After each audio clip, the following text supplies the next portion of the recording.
अस्सलाम वालेकुम वरहमतुल्लाहि ताला वबरकातुहू। नाज़रीन, उम्मीद करता हूँ आप सब खैर व आफ़ियत से होंगे। आज की इस वीडियो में हम सीखने वाले हैं जीम शीन और या का मखरज, यानी जीम शीन या कहाँ से अदा होते हैं।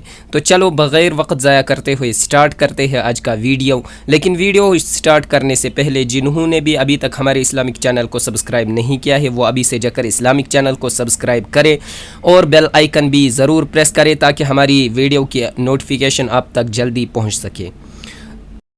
तो दोस्तों, जीम से हम स्टार्ट करते हैं। जीम जीम को पढ़ने में आवाज़ नाक में नहीं जानी चाहिए, पहली ये बात याद रखना। और जीम को 3 अलिफ के मकदार खींचना है, यानी अलिफ अलिफ अलिफ इतना मकदार जीम को खींचना है, ठीक है।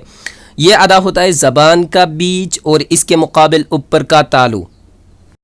यानी ज़बान का बीच से मुराद ये है कि ज़बान का दरमियानी हिस्सा सेंटर और इसके मुकाबिल ऊपर का तालु यानी प्लेट ऊपर का, यहाँ से जीम।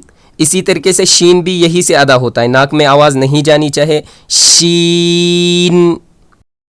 दोस्तों, इन हरूफ को हरूफ शजरिया कहते हैं। जीम की अदायगी के वक्त ज़बान ऊपर की तरफ तालू से चिपक कर हट जाती है, जबकि शीन और या की अदायगी के वक्त वस्ते लिसान यानी ज़बान तालू से नहीं चिपकेगी, बल्कि इन हरूफ की आवाज़ ज़बान और तालू के दरमियानी हिस्से से हवा के साथ निकल जाती है। दोस्तों, उम्मीद करता हूँ आपको वीडियो समझ में आई होगी। अगर वीडियो पसंद आई है तो लाइक कमेंट शेयर ज़रूर करें। मिलते हैं अगली वीडियो में, तब तक के लिए अल्लाह हाफ़िज़।